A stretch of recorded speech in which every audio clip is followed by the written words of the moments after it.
What's going on, everybody? Welcome to another episode of the Comrades Classroom Podcast.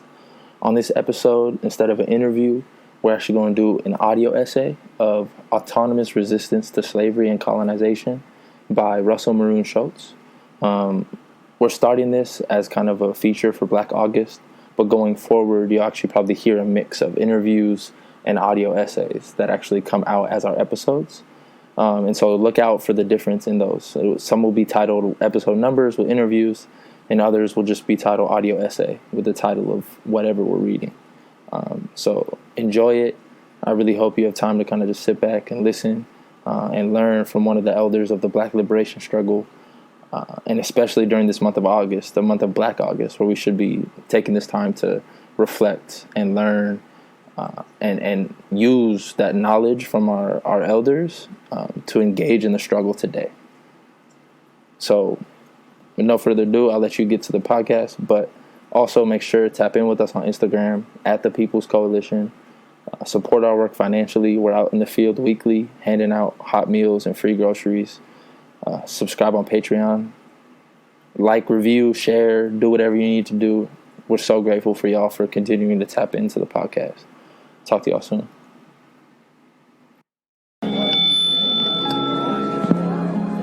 Excuse me, everyone, I have a brief announcement to make.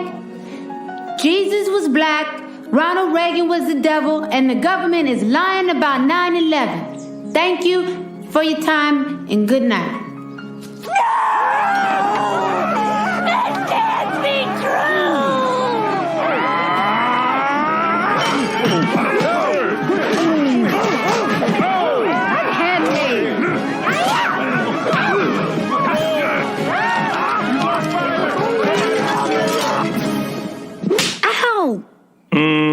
You're having that dream where you made the white people riot, weren't you? But I was telling the truth. How many times have I told you you better not even dream about telling white folk the truth? You understand me? Shoot. Making white people riot. You better learn how to lie like me. I'm gonna find me a white man and lie to him right now. I am the stone that the builder refused. I am the visual, the inspiration that made ladies sing the blues. I'm the spark that makes your idea bright. The same spark that lights the dark so that you can know your left from your right. I am the ballad in your box, the bullet in the gun, the inner glow that lets you know to call your brother son. The story that just begun, the promise of what's to come. And I'ma remain a soldier till the war is won. Chop, chop, chop. Juno flip. Chop, chop, chop. Chop, chop, chop. Autonomous Resistance to Slavery and Colonization. 2 essays by Maroon Shoatz. Essay 1. The Real Resistance to Slavery in North America. Long before the founding of the country, Africans were transported to what later became known as the United States of America. Some came as free individuals and companions of the Europeans from Spain and elsewhere. They were ship guides, sailors, soldiers, explorers, and adventurers. Others, however, enslaved workers. The earliest known enslaved Africans were brought by the Spanish to serve in a colony that was set up in what is today the Carolinas. There, within a couple of years, around 1528, the survivors are reported to have rebelled and escaped to dwell amongst the Indians. In the mid-1500s, an even less known but larger group came as free colonizers from South America. They numbered at least 300 and had been formerly enslaved, but were part of a successful rebellion and takeover by enslaved Africans and English and mixed-race privateers or pirates. They, along with a larger group of indigenous South Americans, were recruited by England to help shore up the failing English colony in Roanoke, Virginia, North Carolina. They eventually abandoned Roanoke and melted into the countryside, never to be heard from again. Between the 16th and 18th centuries, the Spanish, English, French, Dutch, Portuguese, and Danish vied to control North, Central, and South America, as well as the Caribbean islands. At that time, however, the Amerindians, contrary to popular myth, were still the strongest military power in all of those areas, not discounting the breakup and conquest of the large Aztec and Inca empires. Thus, Europeans were forced to use a strategy of divide and conquer, forming alliances of convenience with and using the various Amerindian ethnic groups and confederations to fight each other, primarily to enslave and defend and sell them to Europeans, keep all of them off balance while the European colonies were weak, and finally, to police the enslaved Africans and indentured whites. Outside of a small number of coastal enclaves, where the Europeans could concentrate their power with the aid of ships and cannons, the only leverage they had over the military strong Amerindians was the use of their trade goods. Many Amerindians deeply desired these goods and eventually allowed themselves to become enslavers on a massive scale. In order to acquire the metal utensils, tools, jewelry, cloth, blankets, mirrors, guns, gunpowder, alcoholic spirits, knickknacks, and other goods, either for use, status, or in this case of the guns, powder, hatchets, and knives, for sheer survival. It is true that the Amerindians practiced a form of enslavement prior to any contact with Europeans. However, slavery's overall effect on their societies was relatively mild, mainly because although the Amerindians practiced farming on a broad scale, the plantation farming introduced by the Europeans, which demanded huge numbers of tightly disciplined and overworked enslaved people, was unheard of and undesired. Ironically, the Amerindians were successfully manipulated to become deeply involved in conflicts with neighboring groups, the same way that on the continent of Africa, vast numbers of people and wide expanses of land were simultaneously falling victim to an equally disastrous cycle of wars, to enslave people for trade goods and weapons, to defend themselves against enslavement. During this period, race, as it's viewed today, made little difference. After all, one could find Africans, Amerindians, and whites all equally enslaved in the same plantations, in the towns, and on ships. History shows clearly that all three cooperated with each other in rebellions, escapes, and other enterprises. Indeed, such cooperation was always dreaded by the slave master and was one of the primary reasons that the enslavement of whites and Amerindians was eventually phased out all over the Western Hemisphere. Amerindians and whites found it easier to escape enslavement. The Amerindians knew the land and also had kinfolk to help or seek out. The whites could better blend in with free people or join others moving to colonize other parts of the land. The Africans, on the other hand, had no such advantage. They either found sympathetic Amerindians to help or had to try to find and join with other runaways called Maroons, fugitive enslaved people of North, Central, and South America and the Caribbean islands who had set up their own communities.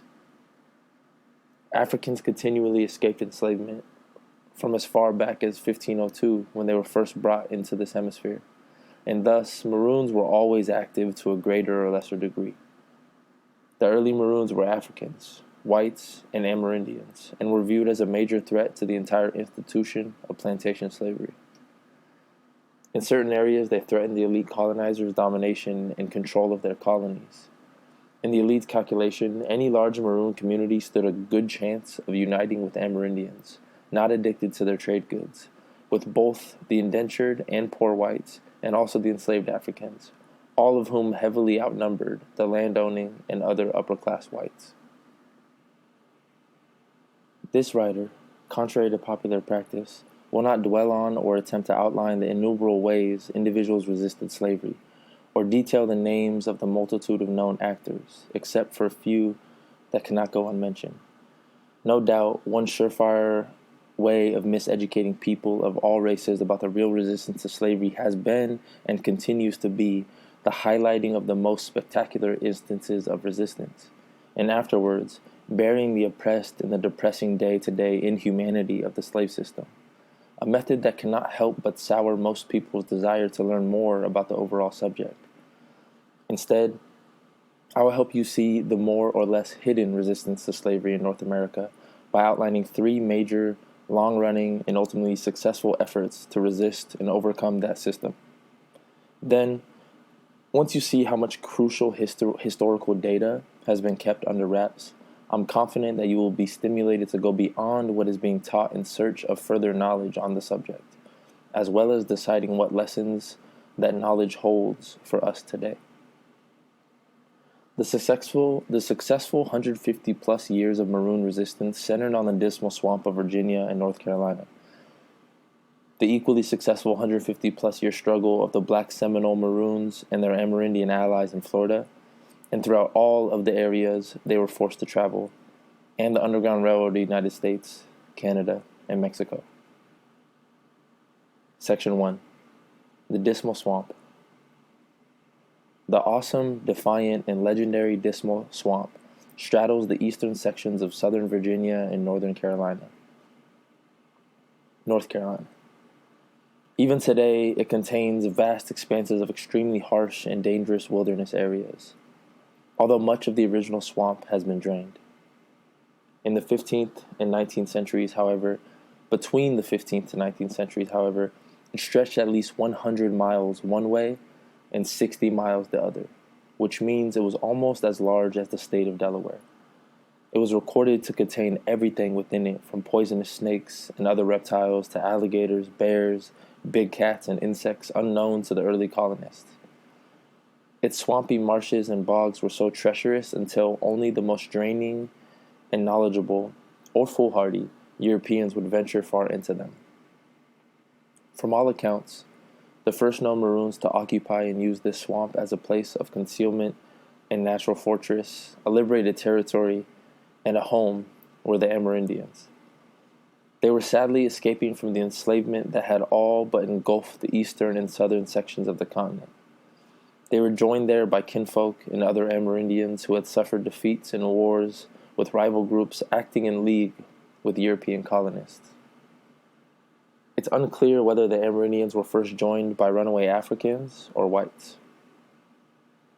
One would assume that white runaways would seek out more hospitable surroundings, but below, I'll lay out a much misunderstood social phenomenon that will help explain such an oversight. It hardly matters, though, as historical record reflects repeated examples of Amerindians, Africans, and whites all using the swamp as refuge from as far back as the early 1700s. These early Maroons were able to overcome language barriers, mistrust, and the growing influence of racial doctrines that eventually evolved into the white supremacist culture construct outside of the swamp. It is not to say that they didn't have any racial or ethnic prejudices. It's absolutely clear, however, that they overcame them enough to be able to live, support, protect, fight, and die for each other for well over 100 years. Obviously, there was also intermixing. Between the Amerindians and Africans, it proceeded to the point where it became virtually impossible to know any difference between them. The whites, on the other hand, though also mixing with the Africans and Amerindians, still by and large remained phenotypically Caucasian.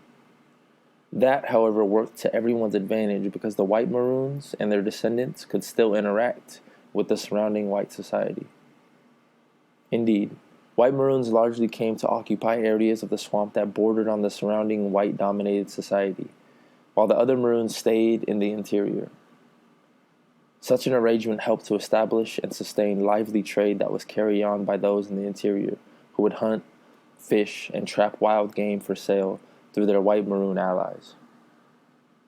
Also, wood products were produced in abundance in the interior, so much so until it began to affect the local economy, which caused George Washington, who would later become president, to find himself in hot water after being accused of using Dismal Swamp Maroons to provide his private company with wooden house shingles. Interestingly, the white Maroons were probably the first to be labeled with the poor white trash derogatory epithet. When reflecting on the social evolution of things, consider the following. After escaping indentured servitude, one had to remain ever wary of being found out and returned. Over time, therefore, those who did not melt into the broader white society took on a self-protective, insular, standoffish, hostile to strangers, semi-outlaw mentality. Assuredly, they would trade with the broader white society, but they occupied, if they could be said to be occupiers of any permanent places at all, their own hardscrabble areas, places so inhospitable that they attracted only scorn. Generally, they wouldn't dedicate themselves to being reliable employees of any landowner, mill owner, ship captain, or even a slave catcher. Plus, they were known by all as being under none of white society's other social restraints, so the elites labeled them not poor whites. But since they were seen as unable to be restrained, unreliable, and useless equals trash. It is only much later that the epithet would be used to shame and discipline poor whites in general. In fact, this same phenomenon came to play itself out a little differently further west in the Appalachian Mountains and foothills. Except there, the many descendants of runaway indentured whites can be called hillbillies. Unquestionably, the latter's legendary clannishness, hostility to all outsiders, secretiveness, and fierce protectiveness of their kin and tiny communities, as well as the disdain and economic isolation and poverty that has systemically been imposed on them, leaves very little doubt as to their history. Although they are generally viewed as being ultra-racists, placing their racism in the context of their hostility to and vision of outsiders as enemies, puts their racism in a different category altogether. Furthermore, real hillbilly culture does not see itself as being in league with the dominant culture or system. Their loyalty is ultimately to their own small clans and communities, and all law enforcement authorities know it. In addition, it's such elements that bring a historically ultra-militant and violent posture to labor disputes between coal miners and mine owners, police, and National Guards in Appalachia, and who have always been diehard operators of illegal liquor stills and who, nowadays, are major marijuana growers.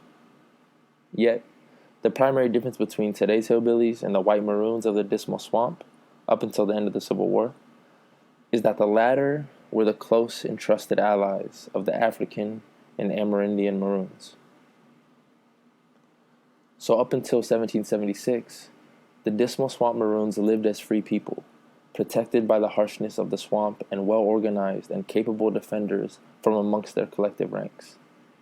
Each Maroon settlement had its own armed members that were responsible for patrolling its surroundings, warning off intruders, decoying or attacking any hostiles, while giving other Maroons enough time to escape to other pre-planned and built-up settlements.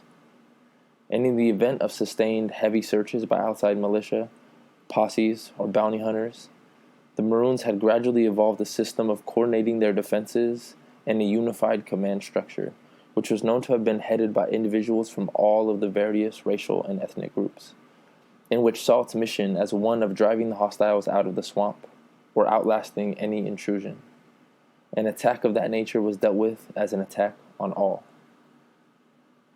Moreover, within the swamp, the Maroons were unbeatable. The swamp itself was so treacherous until it could not be traveled without fear of being swallowed up at every turn. There were fast-moving rivers concealed by thick vegetation, quicksand, heavy-growing encased mud, deadly sharp thickets, and concealed protuberances, poisonous insects, snakes, reptiles, alligators, and big cats. Then, there was the Maroon laid snares and traps, along with the possibility of being ambushed by the Maroon guerrillas who led pursuers into even more treacherous terrain that only they knew how to traverse. In fact, the Maroons developed and passed down effective ways to cross otherwise uncrossable terrain by using methods certain animals would employ. Remember, we're talking about a swamp that was 100 miles one way and 60 miles the other. The bottom line is, at no point in recorded history did outsiders succeed in capturing or killing all, or even a substantial number, of the Dismal Swamp Maroons, or forcing them out of their lair. The outsiders even tried to drain sections of the swamp for commercial and travel reasons, but even that left an area almost the size of a small state. Therefore, when the colonists' effort to shake off England in their so-called War of Independence reached the swamp, both sides found fully trained and tested militias among the Maroons. Only one side, however, offered anything of value. England, through its loyalists in Virginia and the Carolinas, let it be known that anyone fighting for the British would be guaranteed freedom from slavery and indentured servitude, and could also look forward to dividing up some of the estates of any plantation owners in rebellion. So once the word got around, literally tens of thousands answered England's call. Maroons, enslaved individuals from the plantations and towns, and poor whites who wanted to help break the stranglehold that the plantation elites had on the South. The Dismal Swamp was not the only place that Maroons could be found. There were, astonishingly enough, thousands upon thousands of other Maroons all throughout the backwoods and foothills of all of the states from Delaware to Georgia. Florida is a special case that will be discussed later. All characteristically living in fiercely independent and semi-outlaw states, some the forefathers and mothers of the Appalachian hillbillies. Huge numbers of them, consequently, answered England's call and eventually received arms and went on to fight the entire war on England's side. Although most of today's teachers of history are fond of reminding everyone that blacks provided over 5,000 fighters to the colonist cause during that struggle, they hardly ever highlight that at least 10 times that number fought for England. Or more accurately, fought to get the plantation ruling elite and their followers off their backs and out of power.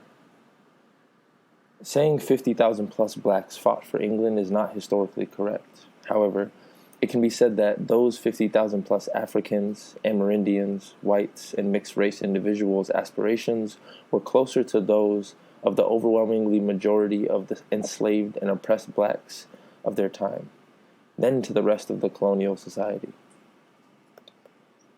Even so, England was forced to grant the colonists independence, not due to losing the war in most of the areas that saw massive Maroon participation, South Virginia to Georgia, but because George Washington and his army held on in the northern states until France joined the war on their side. Afterwards, Washington and the French naval fleet trapped a major British force at Yorktown, Virginia, causing England to abandon the fight in the colonies in order to better carry out its worldwide struggle with France and other European imperial powers. So, when the English Navy evacuated what would become the United States, within its ships were hundreds of Maroons and their families. They were transported to English-controlled islands in the Caribbean and to Canada. Thus, today one can find their descendants in places like Nova Scotia and the Bahamas. Of course, although their cause was not successful outside of the Dismal Swamp, the surviving Maroons had absolutely no intention of becoming slaves. The Maroons therefore retreated back into their all but impregnable fortress within the swamp. Others migrated further south to join up with the Maroons already in Florida, or the French claimed lands as far west as present-day Louisiana. Others still went into the Appalachians, mixing with the Amerindians there or trying to live as cut off from the dominant white-controlled society as possible.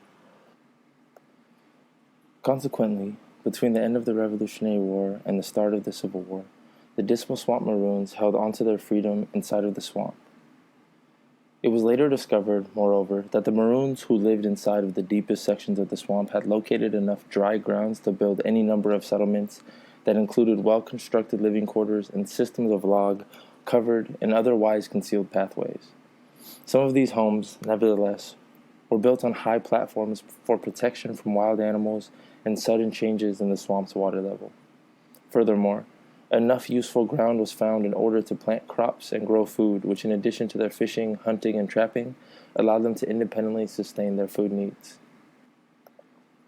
On the other hand, the white Maroons living on the edges of the swamp relied on its still heavy undergrowth to conceal their homes, which were usually separate structures connected by winding, all but invisible pathways.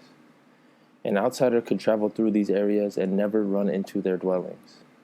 As mentioned, those in the interior and those on the edges of the swamp cooperated in facilitating trade with the surrounding white-dominated society. This means of sustenance was maintained in addition to a certain amount of brigandage, mainly cattle rustling, for which the Maroons had bred a ferocious line of dogs.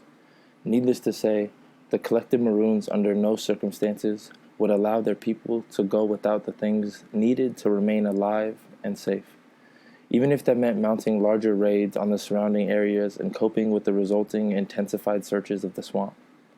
But mostly, from the end of the Revolutionary War up until the Civil War, the thousands of Maroons known to occupy the swamp lived an independent existence, only periodically interrupted by mostly futile incursions and searches by posses, militias, or bounty hunters. Freedom fighter Nat Turner and his rebels were headed for the Virginia side of the swamp, but their rebellion was suppressed before they could get there, although some may have made it. More than anything, the Dismal Swamp of those times was viewed and accepted like it was a foreign, independent, hostile territory, a place, above all, never to venture into for fear of its fabled terrain and elusive, crafty, and untamed inhabitants. A spooky place, or so the surrounding enslaved blacks were taught to believe, which over time kept most of them from seeking refuge there amongst the Maroons. Thus, the losses that the plantation elite suffered because of the Maroons' presence in the swamp were not enough to alter their course, so they came to accept and absorb what they couldn't otherwise change. When the cataclysmic events surrounding the beginning of the Civil War reached the Maroons of the Dismal Swamp, a new generation of Maroon guerrillas thrust themselves forward and almost immediately began to play a little-known strategic role against the slave-holding system. Emerging from the North Carolina side of the swamp in particular, the Maroon fighters would eventually become so numerous and militarily powerful that they totally dominated and controlled whole counties and areas of the state. Of note here would be Henry Berry Lowry, a black who was one of their most effective leaders. After recruiting heavily amongst blacks and Amerindians mounted on fast horses, his forces would dominate large sections of the state for 10 years, even after the war was over. How, one may ask, could that happen in the very heart of the South? It is true that since the end of the Revolutionary War, the Maroons were never numerous or militarily strong enough to venture out of the swamp, except by stealth or during quick pinpoint raids. The Civil War, however, forced the majority of the white males who supported the slave system to join the fight against the Union Army elsewhere. Assuredly, it was believed enough able-bodied men would be left behind to keep enslaved blacks docile and terrorized. While they might have worked for a while, the Maroons expanded their numbers by recruiting among Amerindians, fed-up poor whites, and other blacks who were beginning to flee in larger parties.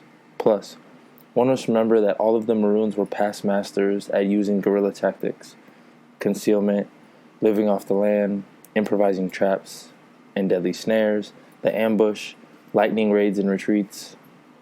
Plus, after providing their fighting qualities, they could gradually depend on more and more of the enslaved blacks, poor whites, and Amerindians providing them food, information about the weaknesses of the whites protecting slavery, munitions, and recruits.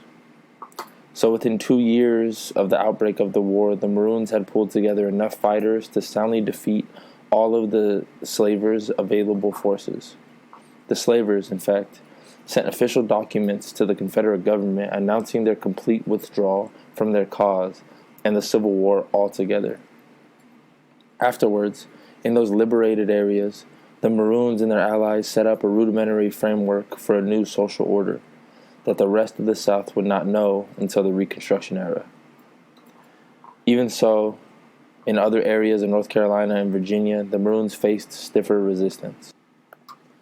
On the Virginia side of the swamp, undoubtedly, they had to be more aggressively combative simply because of the swamp's closeness to the heart of Confederate productions at Portsmouth and not far from their seat of government in Richmond. The latter, in particular, was always simultaneously being threatened by strong Union forces. Therefore, those Maroons were able to tie down and neutralize sizable numbers of Confederate troops through the use of their well-honed guerrilla hit-and-run tactics. The Maroons, even when unable to defeat the Confederate military, still found other ways to strategically undermine their war effort, the morale of the troops, and their entire infrastructure. Due to their effective use of the Dismal Swamp, any Confederate officer worth his weight in salt knew not to send his men into Maroon territory. Certainly, the Maroons' most effective blows came from their helping to liberate multitudes of enslaved blacks. That is a subject that's rarely written about. But if one wants to understand where the tens of thousands of mostly black Union soldiers emerged from, in those dark days when the North needed a lot of fresh troops in order to break the Confederates' will, then turn to the so-called contrabands, which were the thousands upon thousands of enslaved blacks who were running away from bondage. Indeed, these contrabands provided the overwhelming majority of the 200,000 blacks who fought for the Union, and the Maroons of North Carolina and Virginia played a major role in that undertaking. Just imagine all of Harriet Tubman's exploits in liberating hundreds of captives, combined with John Brown's vision of the wholesale running off of captives with the guns taken in his failed raid at Harper's Ferry. Then multiply that hundreds of times. Only then is it possible to grasp the magnitude of the numbers of captives run off by the Maroons. Secondarily, their experience in cattle rustling was put to such good use until the Confederacy, in their areas of operations, began to suffer starvation. True to their loyalties, the white Maroons who joined the Union force fought in the segregated colored units, although they didn't have to. After the end of the war, the Maroons would fully emerge from the swamp and play important roles in local affairs. Certainly, once one becomes knowledgeable of the hidden parts of history, they can better understand just why a country dominated by a white supremacist culture and institutions would go out of its way to keep it undercover. Section 2. The Seminole. Let's explain another perfidious example of mass deception and miseducation surrounding this subject, namely the so-called Seminole Wars. Scholars inform us that the word Seminole comes from the Creek Indian Seminole, meaning fugitive or wild. Furthermore, although later it would apply to an entire ethnic group, originally, and get this, it was used by Creeks to describe fugitive or runaway enslaved Africans, in particular, those Africans escaping through Creek country to reach the sanctuary of Spanish-held Florida in the 1700s. By then, a section of the Creeks were breaking off from the main body and also making their way. The African Seminoles, who the Spanish dubbed Negro Seminoles, were already there, so the ethnic name is as much rightly theirs as the Amerindian Seminoles. Thus, it's totally wrong to see Seminoles as Amerindians who befriended and mixed with Africans. Instead, they are the result of a coming together of the two to form the ethnicity. Apparently, they eventually came together in Florida because they both needed the help of the other, in defense from slave catchers and other Creeks not content with the separation. To better grasp the deceit that continues to surround our subject, we have to closely examine what the Seminoles are best known for: the First and Second Seminole Wars. The first ended in 1819, and the second lasted from 1835 to 1842. In truth, there were other Seminole Wars. Everyone is led to accept the misleading title Seminole Wars when in reality they started as slave-catching expeditions, and that always played a major role in the conflicts. This is because the expanding plantation slaveholders could no longer tolerate a sanctuary for their runaways in Florida. Over and over, their emissaries and military commanders made it crystal clear to the Amerindian Seminoles that if they would detach themselves from the African Seminoles, they would no longer be a party in the wars. Yet in popular depictions, most literature, docudramas, and movies, one can hardly read about or see a black person. At the same time, the United States government eventually joined forces with the slavers and expanded the venture into a land grab. In fact, they had long been uncomfortable with Spain occupying the Florida Peninsula, and after it changed hands with England several times, the latter used the Panhandle as a military base in the War of 1812, and by 1815 they decided to do something drastic about it. So they sent the Indian killer Andrew Jackson to Florida to start the First Seminole War. That said, the country's archives contain many of Jackson's own letters clearly spelling out his twofold mission of capturing runaway slaves and forcing Spain to give up Florida altogether. He failed to capture any significant number of runaways, but was successful in starting the war, and thereafter Spain was forced to sell Florida to the U.S. in 1819. The collective Seminoles, however, never gave in to Jackson and his soldiers, fighting pitched battles and eventually a guerrilla war, until Jackson finally just withdrew most of his troops and simply proclaimed a victory. Sound familiar? For their part, the Seminoles just migrated to areas not under control of the forces Jackson left behind, which was just about everywhere but a few growing towns and the few that Spain had founded. Consequently, until the outbreak of the Second Seminole War, African and Amerindian Seminoles built their own towns and settlements all over the rest of Florida.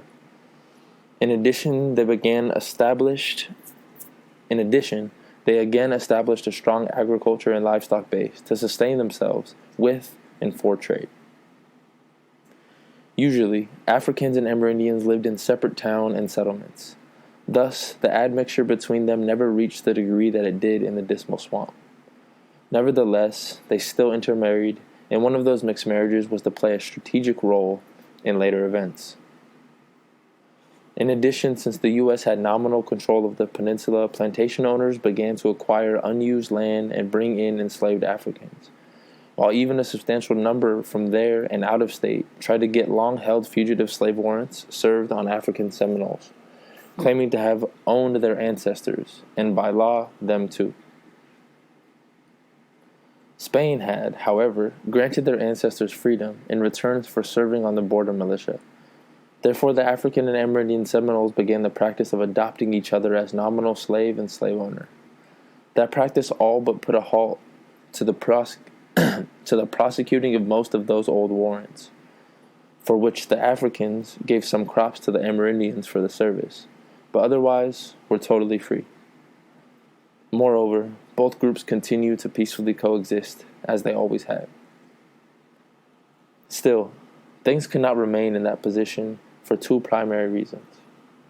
The plantation owners wanted to expand throughout the area, and the peninsula was still a sanctuary for new runaways from the local plantations and the neighboring states of Georgia and Alabama. In fact, to get a clearer picture, one must see Florida as a base from which fugitive Africans would carry on a low-level guerrilla war with the neighboring areas for the purpose of rescuing their loved ones still in bondage, and encouraging others to join and strengthen their ranks for over 100 years. Complicating things for the slavers was the fact that nothing seemed to shake the African-Amerindian Seminole alliance. Picture this.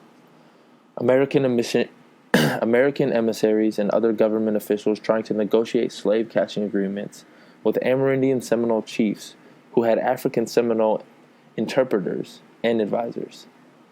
In addition, the absurdity of trying to get certain chiefs to agree to turn over Africans whom they had known all their lives, some of whom were relatives, many who had been comrades in arms, and who the chiefs had otherwise only known as free individuals.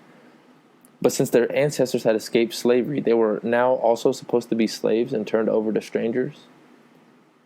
Finally, and this must be emphasized due to our racial fears, our own racial fears, there was a lot of selfless love between the African and Amerindian Seminoles, not lip service love, but the kind of love that manifests itself in situations that endangers lives.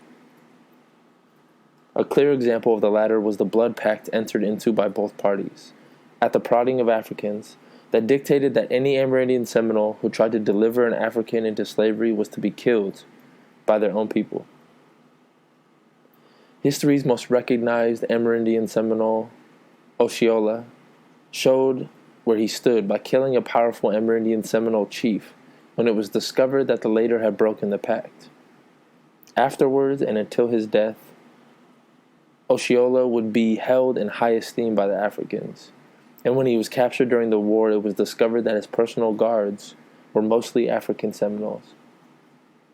Earlier, Osceola was married to an African woman who was separated from him and put into chains during the couple's visit to a U.S. government settlement. He was also jailed briefly while his wife was sold into slavery and transported north. This state of affairs came to a head in 1835 when U.S. Army commanders' plan to capture some Africans backfired when the guide, an enslaved African, led his soldiers into a prearranged trap. In the ensuing bloody encounter, an entire company of over 100 American Army soldiers were killed. The African Seminoles suffered only slightly.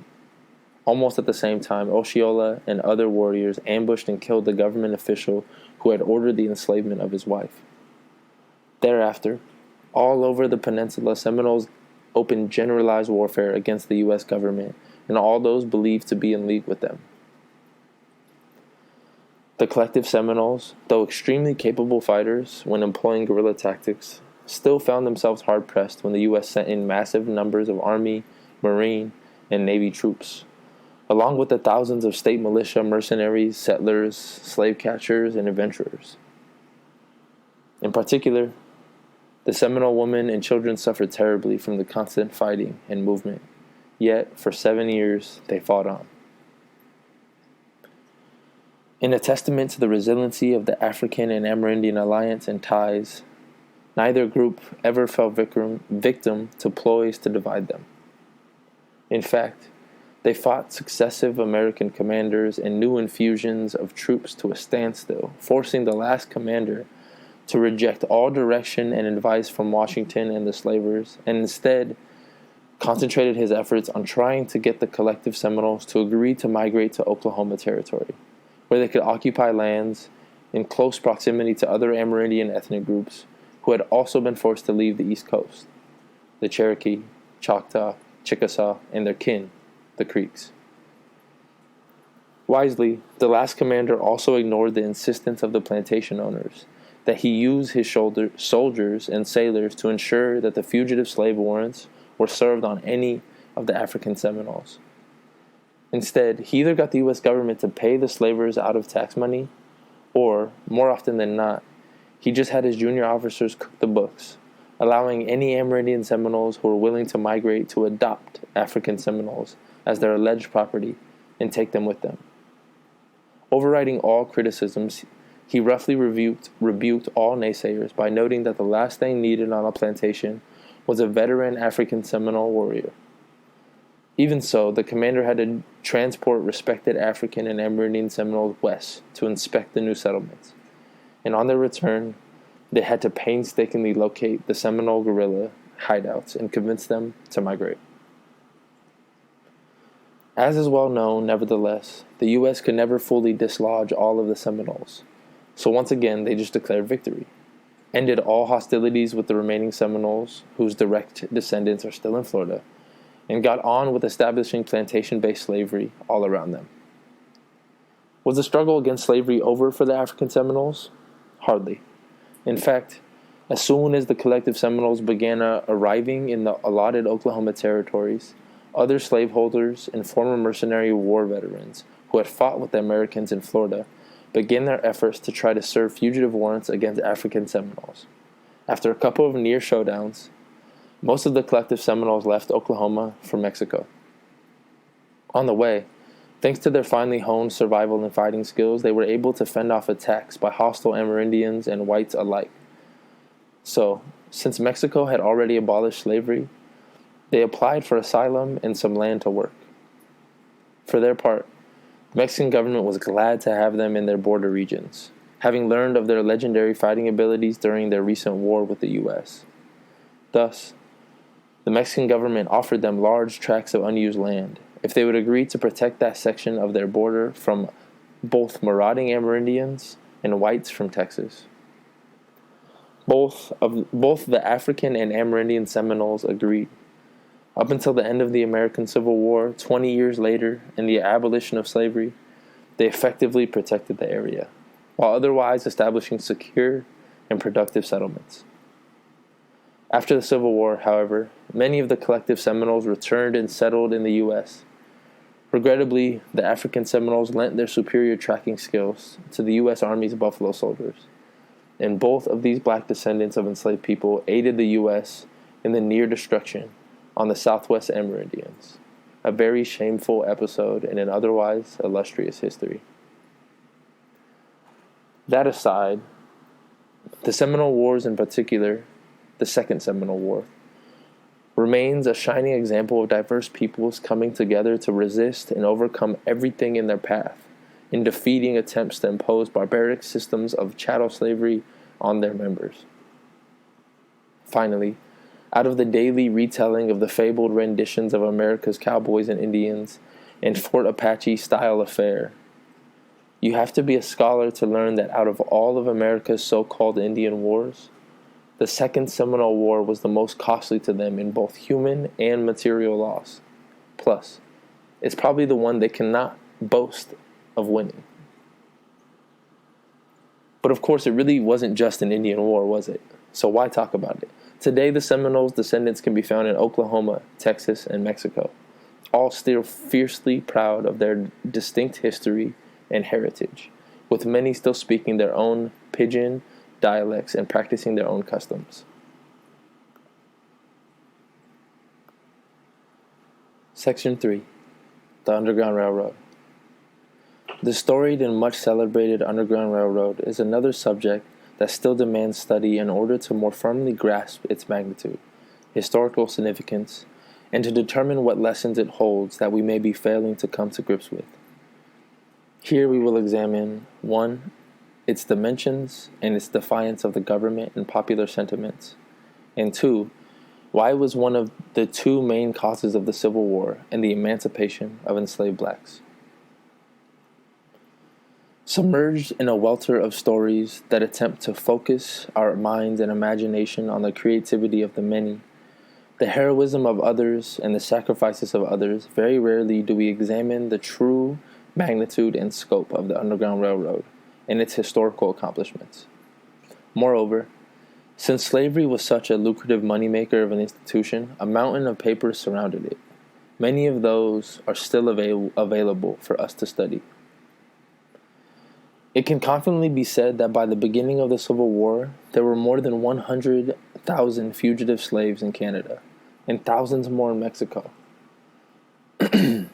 Just because all of them having received some direct or indirect assistance from the Underground Railroad. Yet Mexico is usually not even mentioned as a destination on the Underground Railroad, but it was, and our already mentioned collective Seminoles played a key role in that. Think about it, 100,000 plus runaways, while 4 million were still in bondage in the South. That roughly equals the proportion all of today's blacks in jail and prison to the overall black population of this country. Canada became the main destination, other than the northern states, after the U.S. passed an aggressive fugitive slave law in 1850, since England, Canada's ruler, had outlawed slavery and would tolerate no violations of its territory by slave catchers. Mexico, on the other hand, was open to those fleeing from Texas, but once there, they would have to form fighting alliances with either our Seminoles or other Amerindian in order to protect their freedom from regular aggressive slave-catching expeditions from Texas. A replay of Seminole days in Florida. Finally, an unknown number of runaways remained in the cities and towns organized to defend themselves, not counting those Maroons still in the South Swamps, backcountry, foothills, and mountains. Never before or since has this country had to cope with such a huge segment of its people offering such widespread, militant, and economically damaging opposition to its authority and control. Still, the popular conception is that the Underground Railroad and its abolitionists had a free ride, which included overall support outside of the South, notwithstanding its breadth and depth. That is far from reality.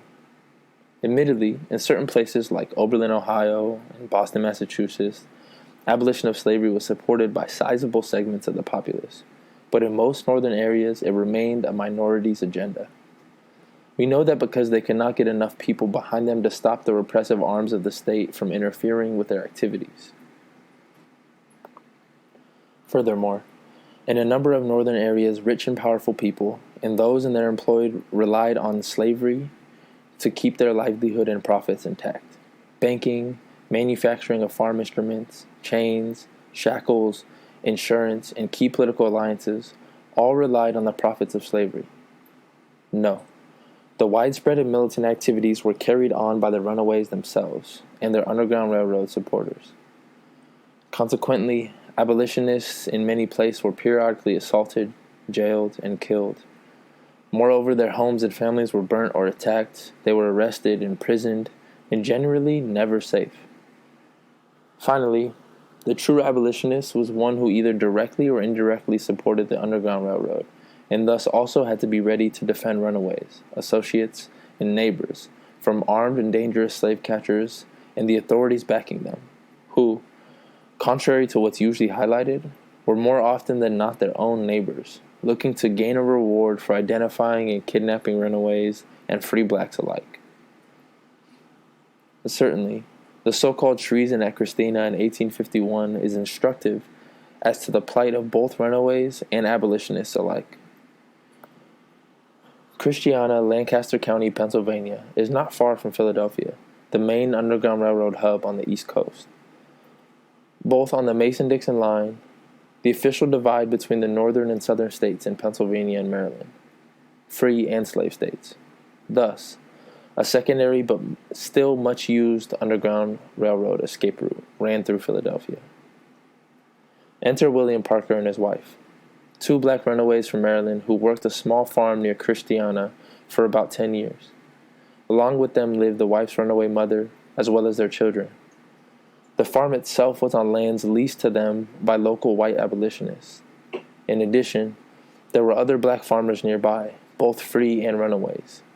Even so, Parker and the others were not just farmers. In fact, they constituted an active, aggressive, and very effective armed section of the Underground Railroad. As such, for years, they had protected themselves, other runaways, free blacks, and the Underground Railroad traffic from slave-catching bounty hunters, which, more often than not, were from neighboring communities. They had fought pitched gun battles with them, rode down and rescued kidnapped blacks, and tried to rescue others from the local jail. With the passage of the Fugitive Slave Law of 1850, however, the situation was worsened. That act commanded all citizens, both North and South, to actively assist in the capture of fugitive slaves. All of the slavers and bounty hunters were greatly emboldened by it, so the stage was set for the subsequent Christiana events. As it were, a Maryland slaver received information that he could capture some of his runaway property in Lancaster County, Pennsylvania. Straight away, he assembled his son, another relative, and others, and proceeded to a federal courthouse in Philadelphia, Pennsylvania, where he obtained an official warrant to capture his property. In addition, he was also appointed or hired a federal deputy and a city policeman to help in the undertaking. Afterwards, this posse took a train out to Lancaster County, but unknown to them, an Underground Railroad courier was also on the train. In their very coach, watching their every move. Lo and behold, a Philadelphia Underground Railroad spy had sent word to the local vigilance committee of what was learned about the warrant at the courthouse, prompting them to dispatch the courier to warn Parker and company. Therefore, on the following day, the posse bribed someone to tell them that the two runaways they sought were holed up in Parker's farm. There, the Parkers and others waited whatever was to come. As things turned out, the slavers boldly entered the ground floor of the Parkers' home, while exhibiting the type of bluster one would expect, while the Parkers and other fugitives at first were on the second floor. Descending, Parker and some white abolitionists tried to get the slavers to leave, with no avail. Thus, Parker's wife began to sound an alarm by using a window to send out blasts on the bugle. That caused the slaver to climb a tree and shoot into the window, only causing her to duck down and continue to blow. In short order, other blacks began to show up, armed to the teeth. Afterwards, things degenerated into a shooting, cutting, and fighting melee. Before long, all but one of the slavers were either wounded or being chased through the countryside by the blacks. The ringleader, moreover, after being wounded, was finished off by the women. No blacks were seriously hurt. In the aftermath, of course, the government leveled a lot of repression on the remaining blacks and the white abolitionists, going as far as to jail and try both groups. They all, however, were exonerated, and all of the runaways and their children escaped through the Underground Railroad, except the elderly mother. In Oberlin and other northern areas, similar militant actions were taken, invading courtrooms and jails to forcibly rescue and spirit away fugitives, overpowering any guards or like-minded individuals, usually resulting in some abolitionists being arrested and tried. Then, there were the vigilance committees, Underground Railroad conductors, and stockholders. Those brave and committed individuals, along with their public agitators, newspapers, and a handful of elected officials, were the technicians of the movement, while its heart and soul was always the runaways themselves.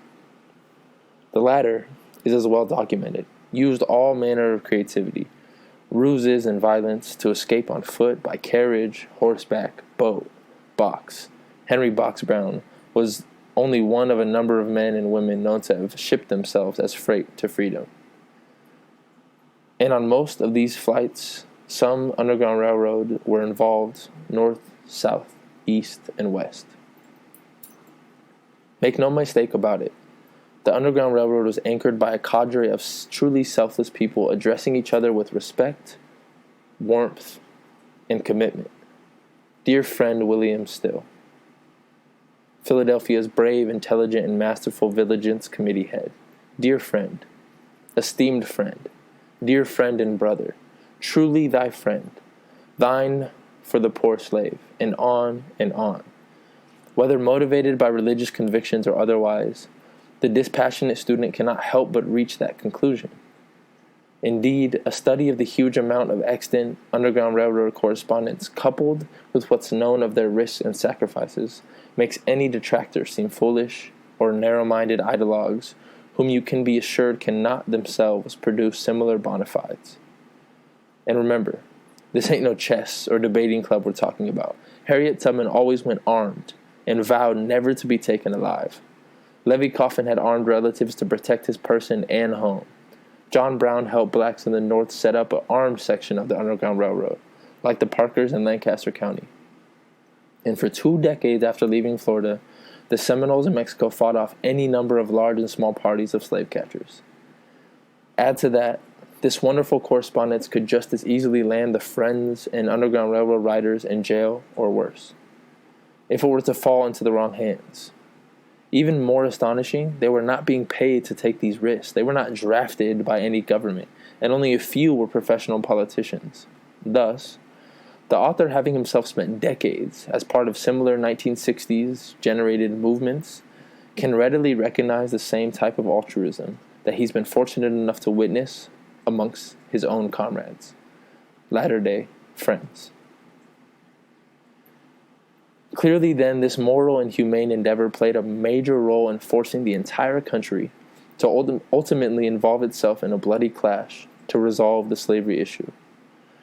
Yes, the emerging industrial system in the North, depending as it did on wage slavery, was on a collision course with the South system of unpaid labor.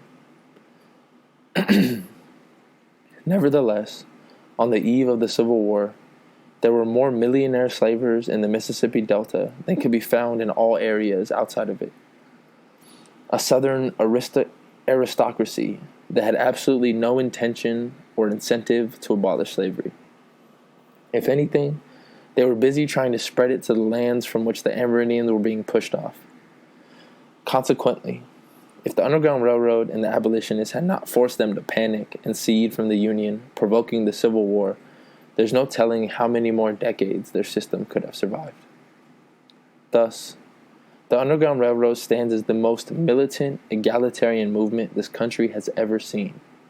Others have come close. The women's suffrage movement, the labor movement, civil rights movement, the anti-Vietnam War movement. But it's beyond argument to suggest that any of those movements had to tackle and defeat the most heinous form of oppression, chattel slavery. In a separate category, however, must be placed the Black Native American, Puerto Rican, and Chicano-Mexicano liberation movements. Militant is not a word that fits these struggles' needs. They need revolutionary changes, something never sought by the Underground Railroad or most abolitionists. Finally, from my studies, it seems as though history is reluctant to bring forth the type of mass selflessness displayed by the participants of the Underground Railroad, except once every few generations. Maybe the following generations just feel as though they should rest and collect and enjoy the fruits of their forerunner sacrifices. That said, the author challenges readers to more closely study the resistance to slavery in North America, and then look in the mirror and ask yourself just where you fit in the historical drama. How do you measure up to the generations outlined here that had so much effect on events until today's oppressors tried very hard to keep their real accomplishments hidden? I know some of y'all here today because y'all think jail is cool. But see, y'all wouldn't know nothing about that. I ain't cool about jail, nigga. I've been here 10 years, and I ain't never getting out. Never. I ain't do much, just kill somebody. It ain't like the nigga ain't have it coming. He sure did. See, y'all think it's just about us in here, but this is about an oppressive system designed to keep niggas down. And y'all wouldn't know nothing about that. What about you, little nigga? You know about that? Yes. Oh, you know about that? Tell me what you know about that. Tell me what you think about that. The prison industrial complex is a system situated at the intersection of government and private interests. It uses prisons as a solution to social, political, and economic problems. It includes human rights violations, the death penalty, slave labor, policing, courts, the media, political prisoners, and the elimination of dissent. Nigga, did you just say what I was trying to say, but smarter?